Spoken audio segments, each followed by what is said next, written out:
Alguien me decía, ay, qué bonito, qué bien, lo difícil es ponerlo en práctica. Bueno, eso es lo que toca. A mí las cosas no me van bien. El año pasado se me confirmaron 39 jóvenes en el mes de febrero. Los hemos intentado recuperar para que continuaran 2. Y lo asumo, ¿qué vamos a hacer? ¿No saben ustedes la historia de los ratoncitos? Eso lo escribí en un artículo. Había un cura de parroquia que empezó a ver que había ratoncitos por la parroquia. Se asustó.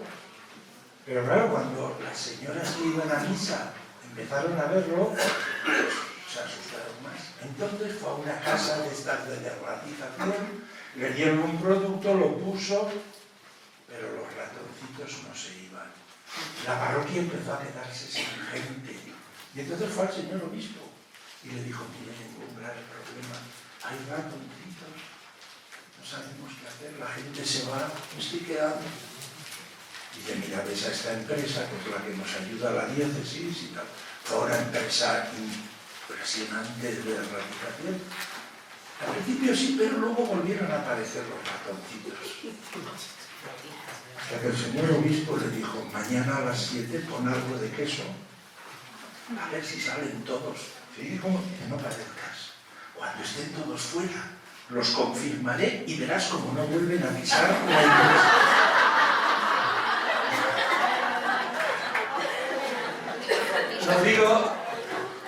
Lo digo porque es un tema pendiente que por mucho que luchemos es difícil, pero si la parroquia acoge y tal, pues pueden ir haciendo grupitos poco a poco. Lo digo para que vean que a mí las cosas no me son de color de rosa, pero no pierdo la esperanza, ¿eh? Seguimos adelante. Bueno, vamos allá a continuar porque en una hora tenemos que ver 2 temas y explicarles los papeles. Jesús aprovechaba todo para practicar la misericordia y para enseñar a sus discípulos a que vivieran en el marco de una comida. Lo primero que les voy a decir a ustedes, hay muchas señoras, ¿qué comían? Pan. No eran alargados, eran unos panes de un palmo de diámetro. Como no tenían levadura como la nuestra, usaban la levadura del día anterior y no se ponía tan esponjoso, pero comían eso. La sal, elemento de principal importancia. Vosotros sois la sal de la tierra, los catequistas. ¿Por qué? Porque la sal servía no solo para dar sabor, sino para conservar. Fijaros qué tarea más importante. Bueno, también servía para el dolor de muelas, con un poco de mostaza. Tenía muchos lentejas, garbanzos, habas.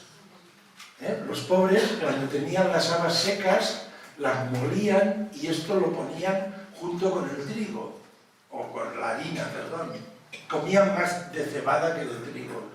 Y con eso le daban más consistencia al pan. Algarrobas. Eran unos expertos desde que estuvieron en Egipto en comer cebollas, pepinos y ajos, como las pedroñeras. Incluso actualmente en Israel tienen muchas recetas de los ajos, las comidas. Estos son sicomoros, parecido a las... No, son pequeñitas, son como higos. Es parecido, pero bueno, nos centramos en los higos, que como tiene un 40% de azúcar, cuando está maduro, les iba muy bien, no para comérselos, sino para secarlos y les duraban, pero los amasaban con harina y frutos secos y hacían pan de higo que dura más de 1 año sin estropearse. Y era una forma de conservarlos. Aceite, no solo para freír, fundamentalmente el aceite era para alumbrar. El aceite alumbra, el aceite consagra. Una piedra la consagraban. Es muy interesante los usos del aceite. Las almendras, los pistachos, capítulo 43 del Génesis, versículo 11. Jacob le dio a sus hijos para que llevaran a ese virrey de Egipto, que no sabían todavía que era José, pistachos. Es el primer fruto seco que aparece en la Biblia, ya antiquísimo. Nueces, granadas. Los dátiles también eran muy apreciados porque como tienen mucha azúcar, duran mucho tiempo. Ellos iban buscando los alimentos que duraban. La elaboración de las pasas era toda un arte, porque les iban echando a veces hasta una gotita de aceite para que no se resecaran, conforme era el proceso de secarlas. Miel, la leche con una especie de mantequilla agria, requesón, queso. Esto era lo que comían. Y cuando Jesús, el vino, la uva la utilizaban o bien para hacer pasas o bien para el vino. Tenían 3 clases de vino. El vino siempre lo tomaban calentito, con agua y un poquito de mostaza. De hecho, la palabra mostaza es mostum ardens. Es decir, entonces al vino le daban, lo rebajaban con agua y le ponían eso. Luego cuando querían tomar vino dulce, ponían una cucharada de miel y ya está. Y el vino más apreciado era el vino ahumado, que este no lo conocemos aquí. En las parras, cuando empezaban ya los racimos, debajo ponían unas hogueritas pequeñas y ese humo maduraba artificialmente la uva. Y esa uva madurada artificialmente con humo producía un vino, que yo le llamo ahumado, que era el más apreciado y el más exquisito en los banquetes. La menta, que no solamente la utilizaban para el condimento, sino para todo el tema de afecciones bronquiales y constipados y todo. Era el comino como especia y también la mostaza en sus 2 variedades, la clarita y la mostaza oscura. Esto lo molían. La canela. Job, ¿sabéis? Job, aquel que sufrió tanto, cuando ya se recupera y se cura y vuelve a tener otro, tuvo 3 hijas. A la del medio le llamó canela. Bueno, y los pescaditos, que allí en el mar de Galilea no eran muy abundantes, pero está el pez de San Pedro, que pesa un medio kilo, más o menos, y que lo conservaban fundamentalmente en salazón, en sal. Y en las grandes fiestas tomaban cordero. Nada de cerdo, Nada de cerdo. Estaban dispuestos a dar la vida antes que comer cerdo. Y en la parábola del hijo pródigo mandó matar al ternero cebado. El matar a un ternero era ya, vamos, el no va más. Pero habitualmente tampoco comían carne, Estaban enfermos. Bueno, vamos a ver cómo Jesús vive la misericordia o qué hace en 2 o 3 comidas. Solamente 2 o 3 comidas y luego veremos algunos itinerarios. Como de un texto del Evangelio hay un camino de verbos progresivos que nos pueden ayudar. Entonces, las bodas de Caná. Caná era un pueblecito que estaba a unos 7 kilómetros de Nazaret. Había una cierta rivalidad entre Nazaret y Caná, pero el Evangelio de Juan nos indica que fue invitado Jesús, su madre y algunos apóstoles que van allí. Bueno, el primer signo que Jesús hizo está en el marco de las realidades diarias y es un signo relacionado con el vino. Lo acabamos de ver ahora, pero el vino era muy apreciado por aquella gente. ¿Por qué? Porque comían poco, no tenían una dieta tan rica como la nuestra y con el vino podían tomar las calorías que les faltaba. Están en una boda. el hecho de que en una boda les falte el vino es sospechoso, es muy raro, porque además eran bodas que duraban mucho, las preparaban muy bien. Sin embargo, aquí tenemos una primera idea. El vino es símbolo de que el Mesías, el esperado por el pueblo de Israel, ha llegado. Será todo alegría, fiesta, vino.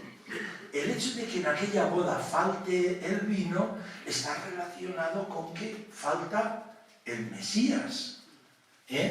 Todo será una fiesta de bodas, vino, alegría, porque Dios se va a casar con su pueblo.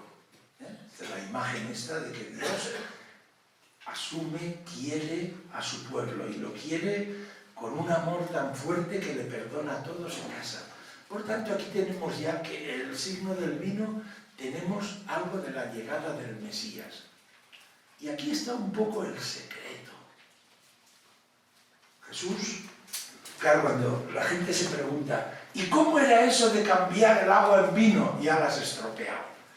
Era muy interesante qué tipo de agua. No es que cambie el agua de beber. Jesús cambia el agua que había en unas tinajas como estas. ¿Para qué servían esas tinajas? No eran para beber. Solían ser de piedra, porque si se ensuciaba el agua y era de arcilla, había que romperla. Entonces tenían tinajas de piedra, porque haciendo unos rituales volvía a ser agua pura. Esa agua no era, el agua que Jesús cambia no es agua de beber, es agua de los rituales judíos. Esto es importantísimo. Y Jesús viene a decir, yo estoy aquí como el Mesías para cambiar. ¿El qué? Los rituales judíos complicadísimos que esclavizaban a la persona por algo que es la alegría, la fiesta, la misericordia, la ayuda. Esta idea hace mucho juego. El vino proviene del agua ritual. Jesús transforma los antiguos ritos por la alegría y la vida. La religión cristiana es distinta a la de esa agua ritual. Y Jesús lo que ha puesto es la compasión y la misericordia. La salvación no viene de los ritos, de las tinajas, sino de la misericordia y del amor de Dios. Los ritos, en la medida en que te acercan a la misericordia de Dios, en la medida que te ayudan, tienen sentido. Pero Jesús aquí viene a decir. Lógicamente que esto es más complejo de lo que os estoy explicando, porque ¿cuándo se escribe esto? Cuando las primeras comunidades están empezando a extenderse por la cuenca del Mediterráneo. El Evangelio de Juan es el último que se escribe. Entonces, fijaros, aquí tenemos algo a potenciar en nuestras catequesis en el año de la misericordia. Seguramente tenemos unas catequesis muy estructuradas y lo hacemos muy bien, pero qué bonito sería decir, bueno, pues vamos a incluir elementos de misericordia en nuestras catequesis. Un ejemplo, las familias. Hemos dicho al principio que un signo de misericordia es no quejarse. Pues vamos a ver, no nos vamos a quejar de los padres que traen a los hijos a la catequesis y igual podemos hacer algo para ellos. De tal forma que en lugar de conseguir niños que hagan la primera comunión, tengamos familias educadoras en cristiano. Todo es un cambio grande. Alguien se ríe y dice, ¡oh, qué difícil que lo has puesto! Pero todo lo que hagamos por integrar a las familias, para que se sientan a gusto, para que con motivo de lo que van a hacer, y eso sería un gesto de misericordia. No me quejo de los padres que me traen al niño, a la niña, sino que les acojo. La parroquia les acoge, les quiere, les monta todo esto. Y vamos pasando de los rituales, como Jesús pasó de aquella agua ritual, que simplemente vamos pasando a la acogida, a la misericordia, al que se sientan a gusto con nosotros, aunque un mes antes de la primera comunión tengamos que bautizar a media docena de niños, porque no me los han bautizado porque quieren que hagan esto. Y aquí tenemos una primera idea. Bueno, los fariseos, comida en casa de un fariseo. He buscado esta porque ciertamente es curioso. ¿Los fariseos eran buenos o malos?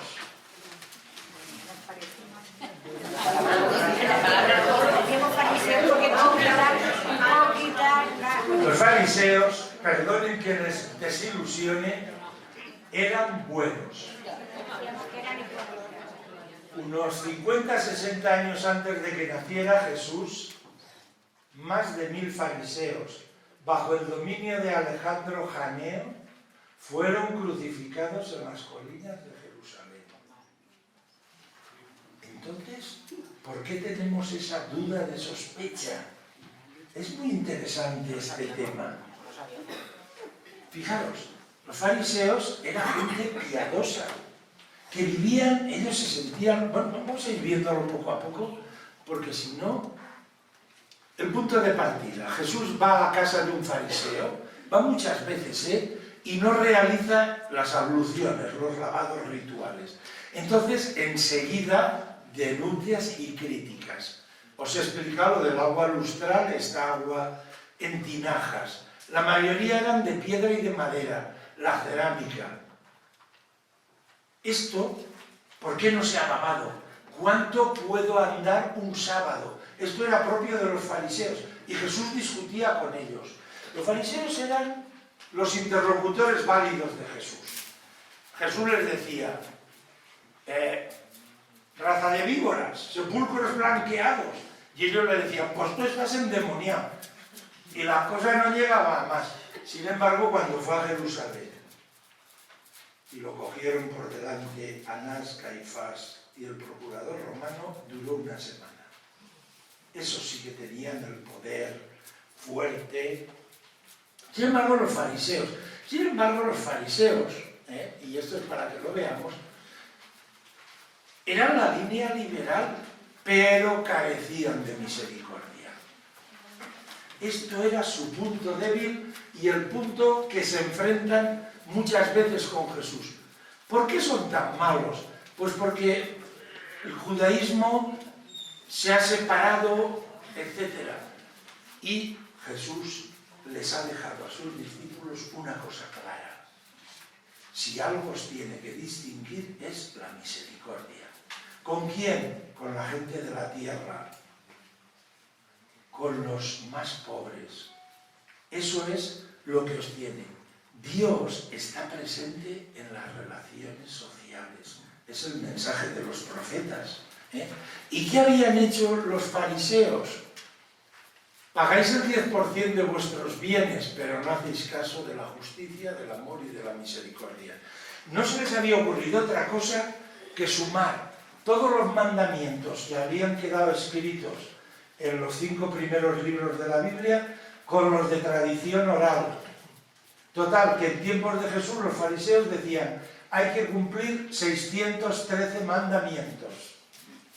Uno por cada día del año y uno por cada día, por cada parte del cuerpo, que eran 248 según la anatomía de la época. Y habían cargado sobre la gente. Y por eso le preguntan a Jesús, ¿cuál es el mandamiento más importante? No tiene que elegir entre 10, como nosotros. Los mandamientos de la ley de Dios, de la Iglesia, son unos cuantos. Jesús tiene que elegir entre todos esos. Y dice, mirad, esto es más sencillo. Amar a Dios, amar al prójimo. Y fijaros que aquí tenemos... Y Jesús todo esto lo hace en el ámbito de una comida. Os habéis apoderado de la llave de la ciencia de Dios y no entráis ni dejáis entrar. Y eso nos está llamando a decir en nuestra parroquia, a través de la catequesis, hemos de ser una parroquia abierta, acogedora, donde la gente entre, donde la gente se siente a gusto. Y la misericordia tiene todo eso. Y vosotros tenéis que hacerlo. Parábola del gran banquete. un rey dijo, voy a celebrar la boda de mi hijo. Entonces mandó emisarios a sus conocidos y amigos. Y ya sabéis lo que pasó. Uno dijo, me he comprado tierras, yo me he casado. No son dos cosas cualquiera, son dos cosas muy propias del antiguo pueblo de Israel. La tierra, que es el regalo que Dios nos ha dado. A cada familia Dios le había dado un trozo de tierra.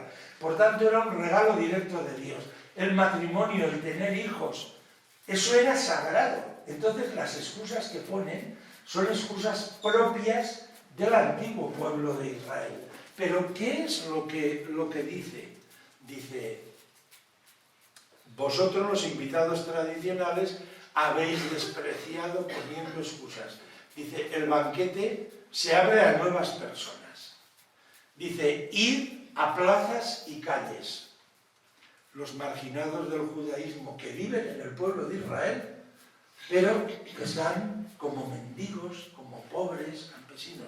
Dice, pero ir a carreteras y a caminos, los paganos, los gentiles. Fijaros el mensaje que en este año de la misericordia, esta comida en casa de un fariseo nos presenta. No debemos ser comunidades cristianas encerradas en nosotras mismas. Lo dice muy claro el Papa Francisco. Tenemos que estar en salida, en misión.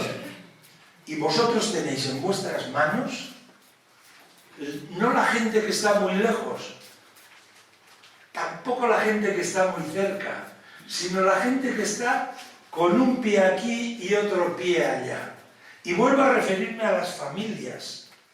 Yo llevo mis chicos a la catequesis, pero yo no piso la iglesia. Pero bueno, todavía mantengo un cierto nivel de simpatía con el hecho religioso. Igual no es tan disparatado lo que os he explicado del alma del ateísmo. Gente buena que tiene algunos valores y que dice, bueno, que tome la primera comunión, está bien, pero estamos ahí en ese límite.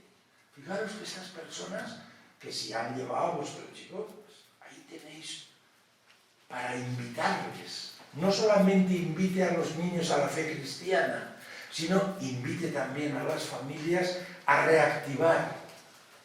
Y eso es la misericordia, lo que hacía Jesús. Y lo hacía y decía a los fariseos, oye, vosotros que hacéis enterrados en vosotros mismos, sois buena gente, pero habéis perdido la misericordia, la acogida, asustáis a la gente. La gente está agobiada con los 613 mandamientos. A ver si... Y con ellos discutía mucho. Fijaros que hemos empezado diciendo esta mañana diversificar la misericordia para concretarla. Hemos visto cosas que podemos hacer con los niños, cosas que les podemos enseñar, y aquí estamos viendo otras. Por tanto, nada de excusas importantes, la tierra del trabajo, sino la salvación a aquellas personas que están ahí. Bueno, un cristianismo sustentado en el perdón y la misericordia. Una frasecita, ocupar los puestos principales en la mesa. Eso no es nuevo, Eso ya en el libro de los Proverbios ya lo pone. Cuando te invite el rey, no debes gloriarte ni colocarte con los grandes. Más vale escuchar, sube aquí, que decir, deja este puesto. Es una enseñanza para las primeras comunidades.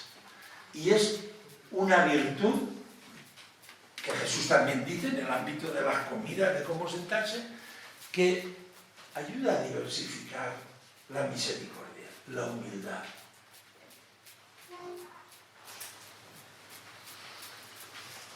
Estoy comprometido con mi parroquia. Esto es una tarea difícil. Soy sencillo, confío en Dios. La humildad. Que nunca nos vean personas preponderantes, sino personas que ofrecen lo mejor que tienen, que es la fe, que ayudan a crecer. La humildad, la sencillez. Si abrimos nuestro corazón a la humildad y a la sencillez, como indica Jesús, vendrá mucha más gente que si nos ven cerrados, preponderantes. Y aquí tenemos otro elemento.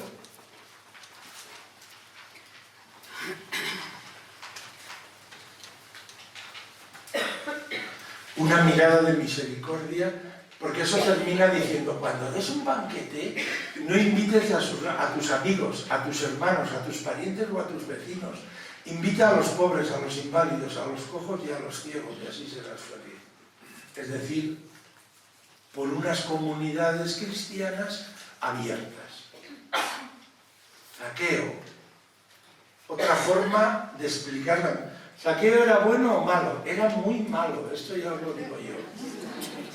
Hombre, era el jefe de los que recaudaban impuestos en la entrada del desierto. Era bajito.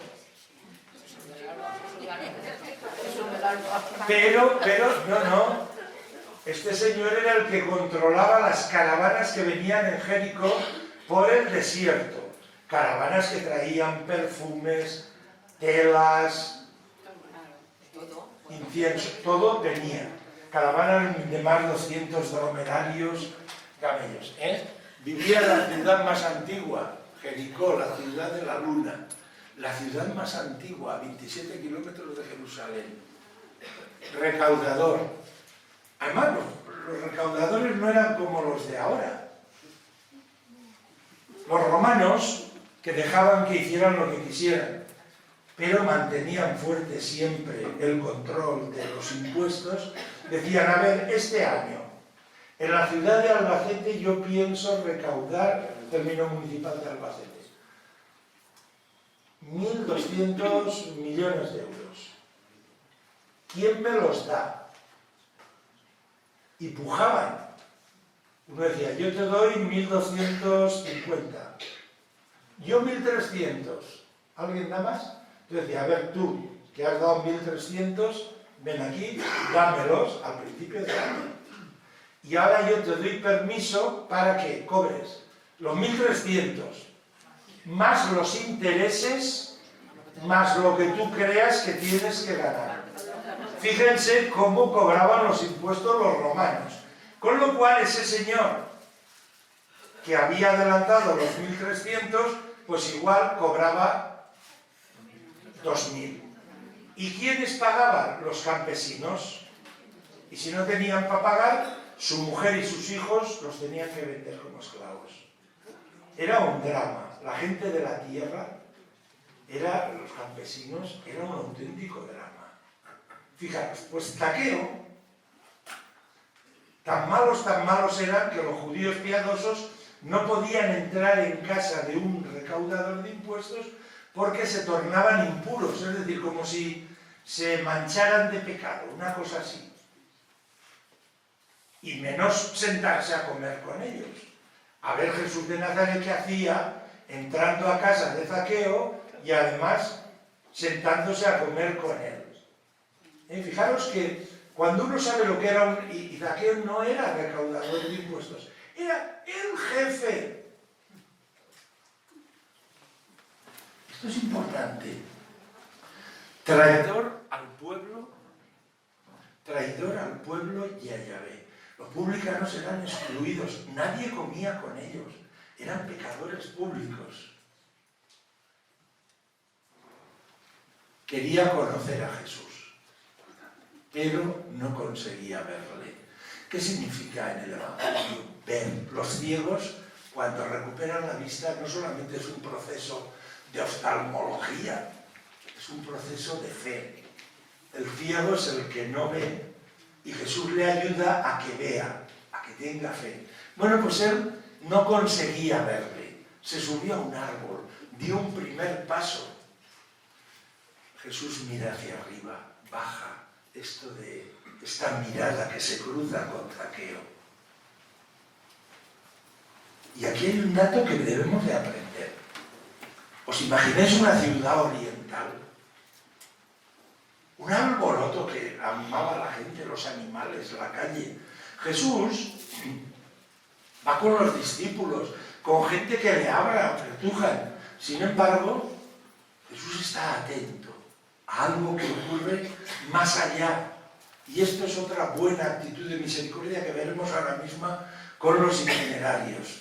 Jesús está atento a ver dónde hay alguien que le necesita. Atento en medio del bullicio, a ver qué está pasando. Un ciego que gritaba y Jesús iba en medio de la gente. Pasa, está atento. Y eso es algo que muchas veces se nos pasa por alto. Es que no tengo prisa para ir a dar catequesis. Es que voy corriendo, es que me limito a dar la catequesis. Ves despacio, ve despacio.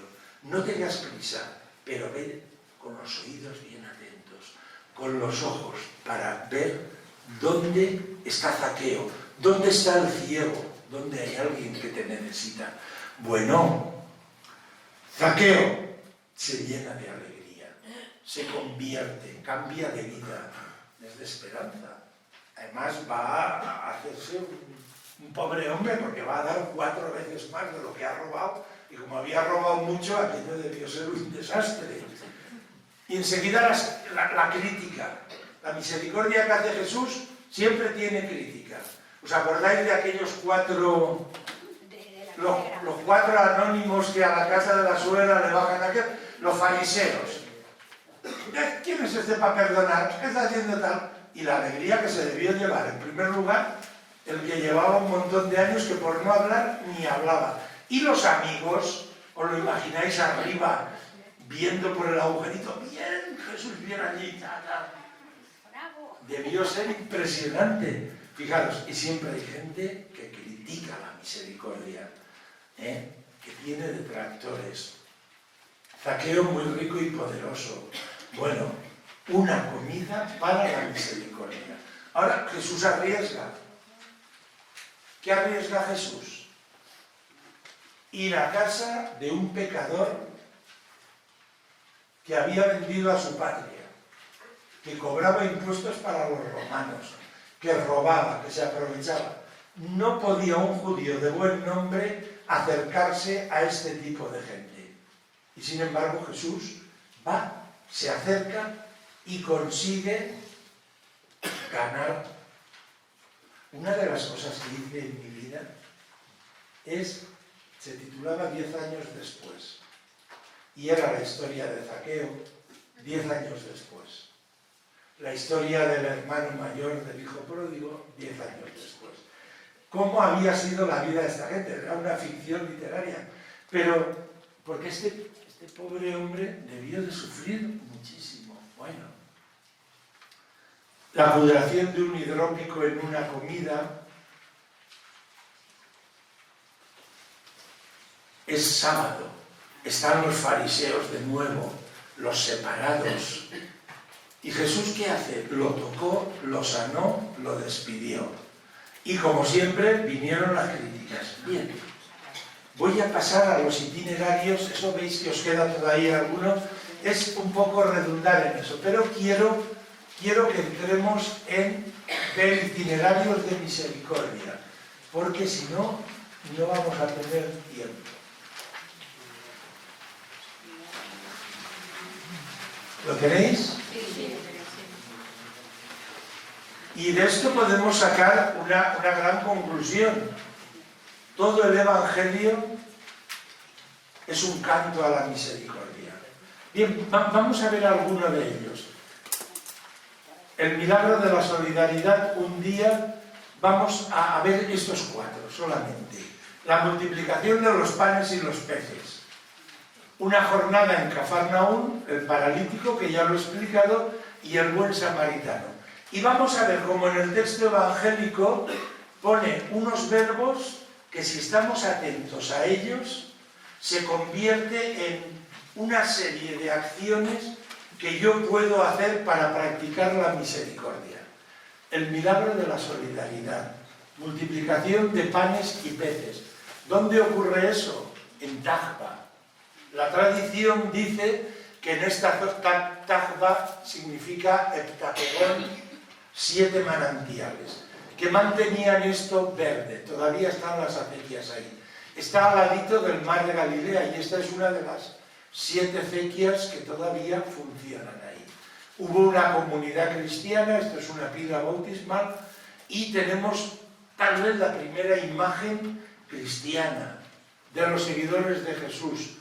Los dos peces es un mosaico, junto con el mosaico una garza que está picando un cáliz, símbolo de la Eucaristía, los primeros cristianos.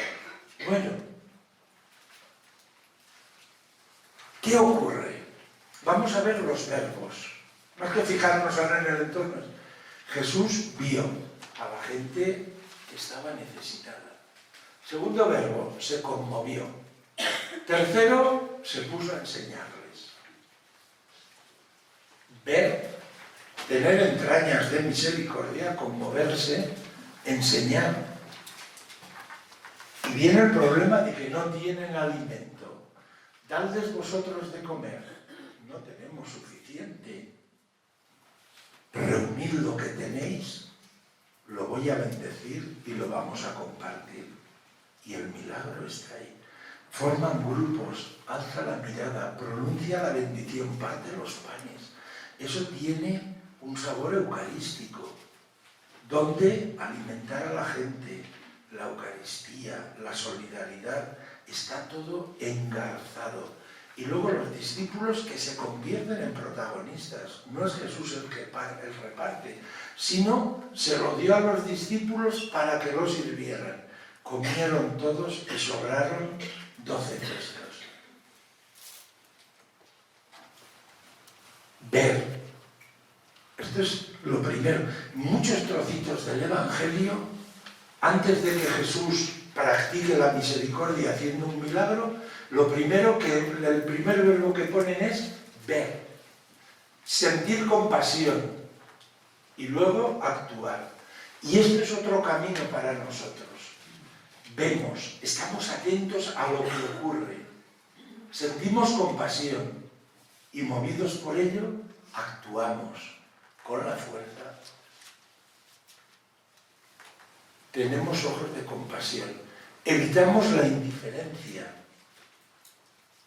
Estamos atentos a las necesidades, practicamos la solidaridad. Los discípulos quieren apañarlo comprando. Y Jesús les dice que tal vez comprar no sea la solución. Aprender a compartir. Forman grupos, crean fraternidad. Y la celebración, porque cuando Jesús bendice el pan, está como repitiendo las palabras, la celebración de la Eucaristía va unida a la solidaridad generosa. Y esto pues, es un camino para el año de la misericordia en nuestras parroquias, que todos los gestos celebrativos que hagamos, bien nosotros como adultos o bien con los chicos y las chicas, me imagino que tenéis presente las 4 Cs que digo yo. Tienen que conocer la fe, tienen que formar comunidad, aprender desde pequeñitos a estar en comunidad, o si son adolescentes, tienen que celebrar y orar y tienen que compartir. Eso sería un poco la catequesis tradicional, con otras palabras lo dicen otros autores, pero el llevar todo eso de una forma acompasada. Entonces, practicar la misericordia unido a la oración, que nuestra oración siempre tenga esta vertiente, los conocimientos que les damos, que estén unidos, las celebraciones que hacemos, es decir, ir caminando todo. Nosotros creemos en los milagros. Para multiplicar los dones, participa, comprométete. Un día en la vida de Jesús. Esto es Cafarnaúm. Estamos todavía al lado del lago, los acantilados de Arbel, el mar de Galilea, la sinagoga, la primera estrella de David. Todo esto es de aquí, de aquella zona. Es muy importante. Jesús está en la sinagoga y de la sinagoga sale a la casa de la suegra de Pedro. Si habéis estado por allí, es un sitio muy bonito, porque debajo de allí tenemos esta especie de iglesia bizantina octogonal del siglo IV, Y además eso está sobre una casa que probablemente, pero los arqueólogos nos dicen que con mucha probabilidad. Y es muy bonito. ¿Qué hace Jesús? Salió de la sinagoga. Salió de la sinagoga. No solamente es un dato geográfico. La sinagoga, igual que, ¿os acordáis del padre de Jairo que Jesús resucitó? La sinagoga no sirve para dar la salvación y busca en Jesús una alternativa. ¿Qué hace con la suegra de Pedro? Acercarse, tomarla de la mano y levantarla. Un mini itinerario de cómo actuar la misericordia. Yo me acerco a quien sufre, le tomo, le levanto. Ahora darle significados a esos verbos. No solamente lo que Jesús hace con la suegra, sino acercarnos, tomar de la mano, levantar. Le llevaron muchos enfermos, curó, expulsó demonios, rezó, continuó predicando. La casa de la suegra de Pedro, que es ese sitio, se ha convertido en vuestra parroquia, que es el centro de la misión. ¿Qué hacemos allí? Formamos comunidad, rezamos, tomamos de la mano a los que se acercan, salimos a buscarlos, levantamos, volvemos a rezar, celebramos la fe y salimos a buscar a los demás. Fijaros qué itinerario más bonito para una parroquia. No solamente celebrar las misas que toca, no solamente dar catequesis, sino Cáritas, la catequesis, las misas que hacemos, todo, vamos a darle el sentido de que esto es como la casa de la suegra de Pedro, porque en la parte de abajo de este trozo hay inscripciones paleocristianas, cuando los cristianos no sabían todavía si eran judíos cristianos en los inicios. Entonces, todo un itinerario para decir, integramos la misericordia dentro de la vida ordinaria de nuestra parroquia. Para ello, claro, hay que abandonar la comodidad. Hay que potenciar mucho la cercanía. Se acercó, la tomó de la mano, la levantó. Eso es tener cercanía personal, acoger, ofrecer nuevas oportunidades. Lo contenta que debió quedarse la suegra de Pedro. ¿Por qué? Ha venido mi yerno con este profeta de Nazaret que está, y yo aquí en cama con un gripazo que no puedo ayudarles. Porque no decía que estuviera de muerte, estaba enferma. No puedo ayudarles, no puedo hacer nada, pero cuando se ve curada, se convierte. Jesús sana sin pedir nada a cambio. Reza al amanecer, sigue detectando y nunca tuvo miedo a cruzar el lago y a irse al otro lado. Bueno, a este. Donde habían ciudades paganas, la Decápolis. No, una cultura no creyente. No pasa nada, yo me siento mensajero. La humilde fe de unos personajes secundarios, esto ya lo hemos visto. Acudían tantos que no había sitio. Jesús proponía la palabra. Y llegaron 4 llevando al paralítico. No pueden hacer el encuentro. Levantan las cejas, abren un boquete, descuelgan la camilla. Jesús ve la fe que tienen ellos. Cura, perdona, y la gente se admira, da gloria a Dios. Eso es lo que pasará cuando nosotros lo hagamos. Sin embargo, están los antagonistas. Sentados, inmóviles, ocupando un lugar precioso, impidiendo el encuentro. Eso es lo primero que hacen. Y lo segundo, cuando Jesús cura, murmuran, acusan y dudan.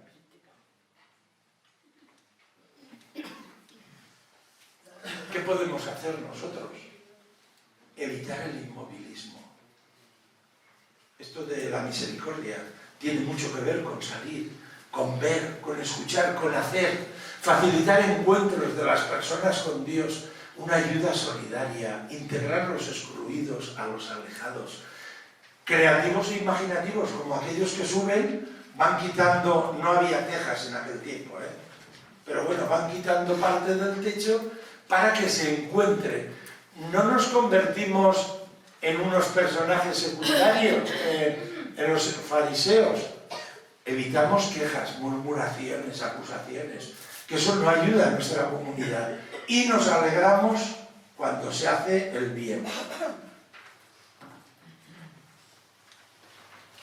El buen samaritano. Otro trocito, por aquí es por donde debía de haber pasado. Es una zona desértica que hay entre Jerusalén y Jericó. Unos 27, 28 kilómetros. Por aquí iba este pobre hombre solo. Fijaros aquí abajo que hay un señor montado en un burrito. Fijaros qué soledad, qué vacío.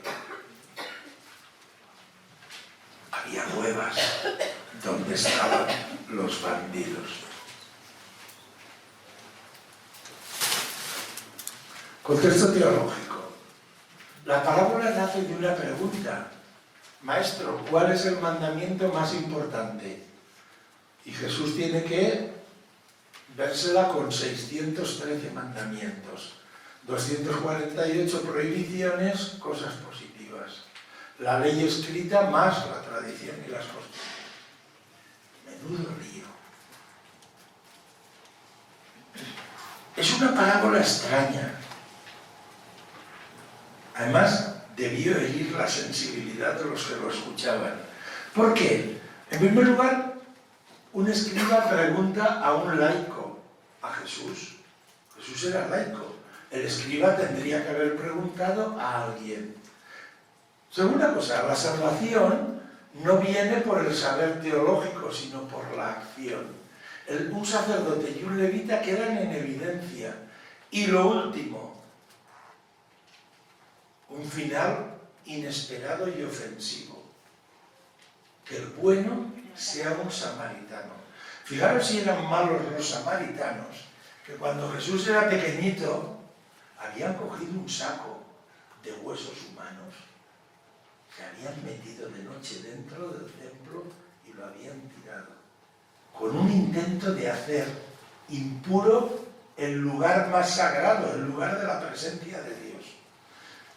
Desde que fueron llevados al exilio, en la zona del Medio, Samaria, los asirios trajeron a gente, colonos, que más o menos creían en los primeros libros, pero que habían roto con el judaísmo. Y era gente muy mala, degenerados, herejes, bandidos, delincuentes, era lo peor. Entonces debió de molestar mucho cuando resulta que el bueno de la película es un samaritano. Pero hombre, ¿cómo puede ser un samaritano? Si hubiera sido un sacerdote, un levita, un judío, laico, pero judío, como Dios manda. Esto es importante en la misericordia. El samaritano, gente baja, despreciable, lo que os he contado. Además tenían su propio templo en Samaria. El sacerdote y el levita, 3 verbos. Lo vio, dio un rodeo, pasó de largo. Indiferencia absoluta. Lo vio, dio un rodeo, pasó de largo. Repite los mismos verbos con el levita. Lo vio, dio un rodeo, pasó de largo. Un levita era un ayudante de los sacerdotes que estaban en el templo. Ellos cantaban, adecentaban todo, ponían la sal, cuidaban las pieles de los animales, cantaban, todo lo hacían. Quizá, pero muy cualificado. Bien, samaritano, iba de viaje y llegó a donde estaba, es decir, se acercó, lo vio, sintió compasión. Es un poco lo que hace Jesús antes de hacer un milagro. Se le acercó, le vendó las heridas, les echó aceite y vino, lo montó en su cabalgadura, lo llevó a una posada, lo cuidó. Fijaros, el itinerario, los verbos sucesivos con el que nos están enseñando a ser misericordiosos. se rascó el bolsillo, sacó 2 denarios. Con 1 denario comía un día una familia de 10 personas. Cuida de él y lo que gastes te lo pagaré cuando vuelva, porque pienso volver a seguir preocupándome, pienso acompañarle. Fijaros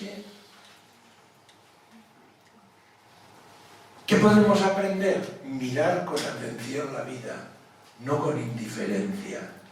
Descubrir al necesitado, sentir compasión, acercarnos a quien sufre, compartir y escuchar. Yo me quiero imaginar al samaritano diciendo: ¿qué te ha pasado? Mientras le está curando las heridas. ¿Qué te ha pasado? ¿Cómo es que venías por aquí? ¿No? Ofrecer una ayuda respetuosa, curar, sanar, vendar. Eso lo hemos visto antes con los niños que, como ovejitas, llegan con heridas de la vida. Y el catequista cura, llevarle a un lugar seguro, cuidar con afecto, gastar tiempo y dinero y dar continuidad a estos encuentros. Y hay una cosa curiosa en esta parábola. Lo que no hace, no le recrimina nada al hombre herido. No se dice que el buen samaritano le dijera: pero atontado, ¿cómo es que venías por aquí? ¿No te das cuenta que aquí no hay nadie ni nada? No le riñe, no le recita pasajes de la ley de Yahvé, porque aunque era samaritano sí que sabía parte de la Torá. No le dice: mira, aprovechando que te estoy curando, escúchame que te voy a dar una catequesis. No le dice que hiciera eso. No le insulta por ser judío. Es que los judíos no tenéis ni idea, es que tal y cual. Si fuerais como nosotros los samaritanos, ¿qué tal? No le pide nada a cambio. No le pregunta ni la raza ni la religión. El samaritano, además de ser bueno, era discreto. Y esta es otra de las cosas que podemos aprender para practicar la misericordia. Además de ser buenos, ser discretos. Bueno.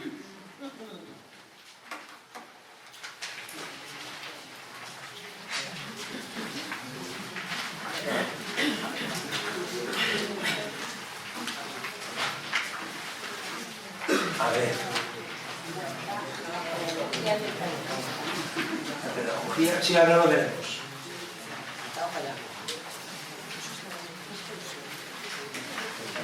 Antes de terminar, sí que quisiera rápidamente hablarles, pero vuelve, la espiritualidad del mensajero. 8 cositas que os deben... Todavía queda eso y otra cosa, pero vamos a acabar enseguida. Atentos. Explicamos aquello que hemos aprendido. Enseñamos aquello que somos. Usted es catequista, aprendido, se ha preparado unas cosas, pero no se haga ilusiones. Usted está enseñando a los chicos, bien sea en confirmación, en grupos de poscomunión, está enseñándoles lo que usted es. Por tanto, para enseñar misericordia, no hay que dar rollitos sobre misericordia, hay que ser misericordiosos. Y volvemos a enlazar con lo de esta mañana. Para situarnos, actualmente no es tarea fácil anunciar el Evangelio, por lo que hemos visto, pero que nadie se me desanime. Vivimos uno de los momentos mejores de la Iglesia.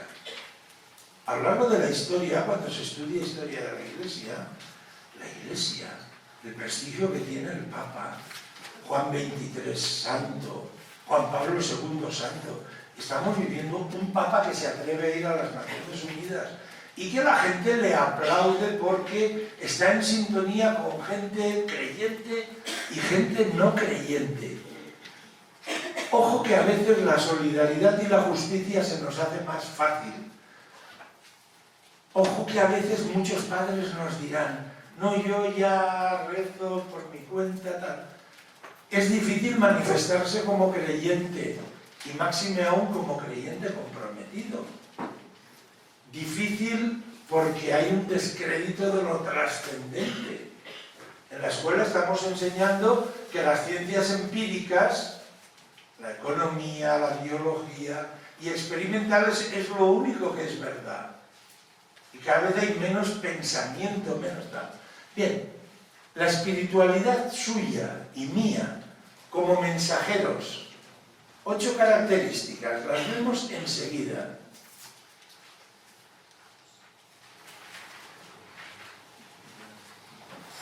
Anunciar, ser catequista desde lo que has recibido. Y lo que has recibido es el encuentro con Jesús, la fe experimentada, la salvación, una vida que Dios te ha transformado. Si eso no lo llevas dentro, es como si enseñaras una lección que no tiene ninguna profundidad.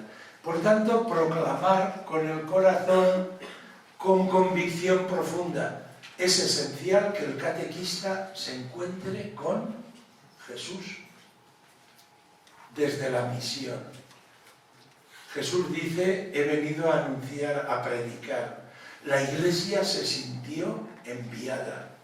Cada uno de los que estamos aquí tenemos que decir, la misericordia este año es una oportunidad, pero no es que este año porque toque la misericordia, no, es un subrayado que yo voy a hacer con algo mucho más amplio, más profundo. Y ese amplio y profundo lo decíamos en la primera parte. No te olvides que tus niños, tus adolescentes, necesitan a alguien que les evangelice y alguien que les eduque. Educar y evangelizar, evangelizar y educar. Eso es esencial. Y para eso te han llamado. Desde la unión con Dios, no hay catequista sin vida sacramental y oración. Por tanto, no es que me prepare unas técnicas. Hay gente que dice, bueno, ¿y qué técnicas hay que hacer para tal? Al final las técnicas, si no hay nada dentro, se convierten en artilugios. Sin ser gentes de Dios, difícilmente se puede comprar. Por tanto, hemos de dedicar tanto esfuerzo a preparar las catequesis, a buscar materiales, como a rezar. Y la actividad misionera culmina en la Eucaristía. Me he saltado una comida, que es la de los discípulos de Maús. Los discípulos de Maús se pegaron 31 kilómetros al lado de Jesús. Y Jesús, no que no se enteraran, que Jesús estuvo gran parte del camino explicándoles las Escrituras. Y además les dijo que eso se aplicaba a Jesús, pero ellos estaban desanimados, sin una visión positiva. Con lo cual, sin esta visión que nos da la fe, decir, vale la pena, uno no entiende nada. Y además, al final sí que hicieron algo bueno. ¿Pero dónde vas a ir? Que ya es de noche. Quédate. Donde cenamos 2, aunque venimos de camino, pues cenamos 3 y luego aquí podrás dormir. Y mañana ya, de buena mañana, te vas. Y entonces se sentaron y se les abrieron los ojos. Es decir, cuando fueron misericordiosos, empezaron a ponerse en camino de entender las Escrituras, lo que habían vivido con Jesús. Y esto es muy bonito, porque todas las historias del Evangelio en el fondo son nuestra historia. Imagínense, lo digo por mí. He estudiado teología. Mi pasión es la Biblia. He leído un montón de cosas. Pero puedo andar por el camino sin enterarme de que Jesús está a mi lado. Yo lo digo en los cursos de Biblia que doy. Digo, miren, ustedes pueden analizar todo esto y ser ateos. Es decir, que yo puedo pasar, y lo mismo le puede pasar a un catequista. Vamos a hacer, pero al final te falta la Eucaristía, la solidaridad, que es en el momento en el cual a ellos se les abren los ojos y dicen, ¡astras! Era el Señor. Era el Señor. Y fíjense lo que hicieron. Se fueron corriendo y era de noche, 31 kilómetros. debieron llegar al amanecer a decirle, oye, que el Señor también lo hemos visto, lo hemos descubierto. Estas son cosas muy intensas y muy bonitas al mismo tiempo, que nos tienen que llenar de esperanza. Otra cosa, con confianza, que son dibujos de Fano, que creo que vino, con valentía, hay que superar la vergüenza, con la confianza puesta en Dios. Nos asusta el miedo al fracaso, pero el éxito no debe ser lo decisivo. El éxito no debe ser el indicador de nuestra fidelidad a Dios. 2. Quisieron continuar en posconfirmación y tal. Pues uno se hace humilde y dice, paciencia, Señor, a ver si me ayudas, a ver cómo hago esto para el año que viene o qué puedo hacer. Con cariño y afecto. Nuestra cultura, a pesar de todo, está necesitada. Entrañas de misericordia. De la misericordia surge la ternura. Evitar cumplir con alegría. Y esto es fundamental.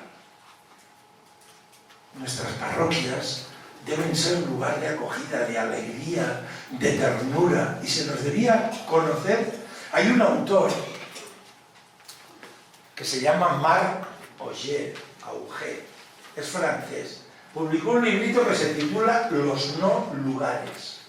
¿Qué es un no lugar? Un supermercado, un aeropuerto, una autovía, donde hay mucha gente que están unidos simplemente por un fin utilitario. Bueno, tengo una mala experiencia de ese libro. No porque me costara 18 euros, y es muy de rarito, en la casa del libro, sino porque un buen día dije, esto se puede aplicar a las familias que se están convirtiendo en... Me aplaudieron. Se puede aplicar a las parroquias. Se puede aplicar a un colegio que se está convirtiendo en un no lugar porque no ponen bien. Y dije, se puede aplicar a nuestras comunidades salesianas. Ya me dijeron, otro día te escucharemos. Nunca más, ya no me llamaron a dar más retiros donde lo dije, ni nada. Pero atentos, porque este señor, que es un sociólogo francés, nos da una pista muy buena. ¿Qué es una parroquia? Un no lugar donde viene gente a cumplir con un fin utilitario, que me preparen a los niños para la primera comunión, que yo me sienta rezando en una Eucaristía. Este mismo autor, que no debe ser creyente, no se lo he preguntado, dice, miren, hay que cuidar la identidad, la propia historia. Fijaros qué camino tenéis. La historia de vuestras parroquias, como hacer memoria de la comunidad de los creyentes en este barrio, de la pequeña comunidad de Jesucristo en este barrio, cuidar la identidad. ¿Qué somos? ¿Para qué estamos? Para practicar la misericordia, para seguir el Evangelio. Y eso nos lo dice una persona que dice, si ustedes no quieren convertirse en no lugares, y la tercera cosa es el afecto, el cariño, la ternura. En un supermercado no hay afecto, en un aeropuerto no hay afecto, no hay historia común compartida, no hay valores comunes, y nosotros tenemos la llave para hacer de nuestras parroquias la comunidad del Señor. Bueno, con humildad. Este es el fariseo y este es el publicano.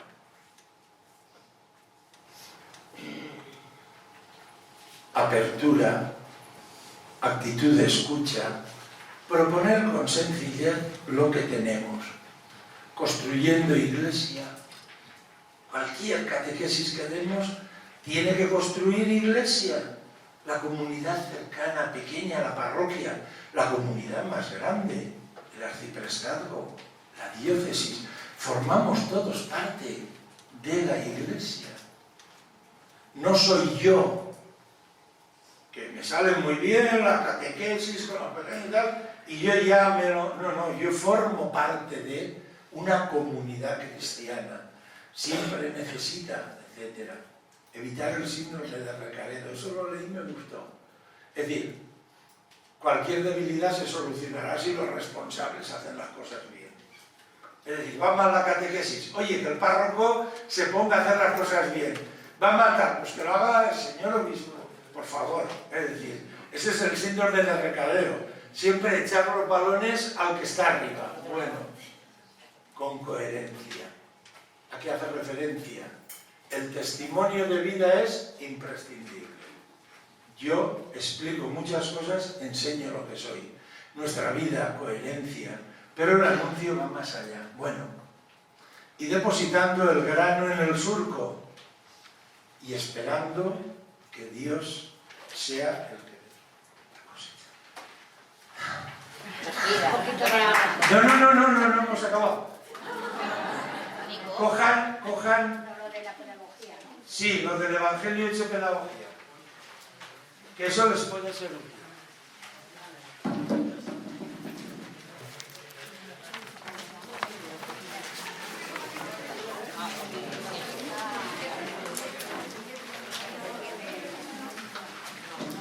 ¿Qué es lo que he hecho aquí? Se lo voy a explicar por si les puede ser de utilidad. Me he cogido, aunque no lo he puesto entero, me he cogido el Evangelio de cada domingo, de este año. Lo tenéis el último documento. Entonces, no iba a poner el Evangelio entero, pero he puesto un trocito. Y a mano derecha, como Dios me ha dado a entender, he dicho, este Evangelio al educador en la fe, ¿qué mensaje le puede dar? Esto. Estamos en la página número 3, que estamos septiembre y termina abajo el 4 de octubre del 2015. Entonces, dejad que los niños se acerquen a mí, no se lo impidáis. De los que son como ellos es el reino de los cielos. Bueno, primero está la primera parte, sobre el divorcio, pero digo, mira, Pepito, no te metas en charcos. Ahora me queda volver a Valencia porque a las 7:30 tengo la misa que me toca en mi parroquia y tengo que predicar de eso, por el alboroto que hay con eso y el sínodo recién empezado, madre mía, qué alboroto. Pero estoy seguro que en 186 kilómetros el Señor me ayudará, me portaré bien. Pero fijaros, tal como Dios me ha dado a entender, os he puesto alguna cosita. El domingo pasado Jesús dijo, el que no está contra nosotros está a favor nuestro, ¿os acordáis? Aquellos que expulsaban. Oye, pues el catequista mantiene una actitud positiva ante la cultura que ha generado la persona humana. Cierto que tenemos una cultura muy, como decimos en valenciano, esgarrifosa. Es decir, una cultura hecha, pero hombre, mal que bien, si te pones malo te llevan a un hospital y no te cosen con hilo de alambre. Mal que bien. Y en un momento de crisis, pues puedes ir a Mercadona y por un precio, o a Consumo, y por un precio módico a la gente. Y mal que bien, hemos pasado unos años, estamos pasando de crisis, y en España seremos todos ateos que queráis. Pero mucha crisis se ha solucionado porque las familias son el mejor ministerio de servicios sociales. Y hay gente que será más creyente o menos, pero lo poco que tienen de la pensión de los abuelos se comparte con el hijo que lleva tal. Y eso es bueno. No es buena la crisis, es bueno que la familia siga siendo. Lo digo porque muchas veces nos ponemos cenizos y digo, ¿qué va todo? Aquí ya no hay quien tal, la gente somos sinvergüenzas y tal. Hay gente buena, gente sencilla, pequeñita. Me ha venido aquí un musulmán a clase de religión y yo el primer día estaba asustado, me lo imaginaba un yihadista. Está encantado con Jesús de Nazaret y yo vengo a decirle que aprenda los dichos del profeta de Mahoma, que me los he tenido que estudiar para que los aprenda. Y aquí vamos haciendo, estamos la más de bien. Yo le chaval, le digo, y hay gente buena, gente muy, muy buena. Lo digo porque esto Esto os puede decir, bueno, pues el equipo de catequistas, cada domingo subrayamos un aspecto de la bondad, de la misericordia, y como catequistas, pues vamos para. Bien, como don Ciriaco tiene que contarnos cosas, no va a contar nada, tiene que dar una bendición y todo eso. He sido estrictamente puntual. Muchísimas gracias por aguantarme toda la mañana.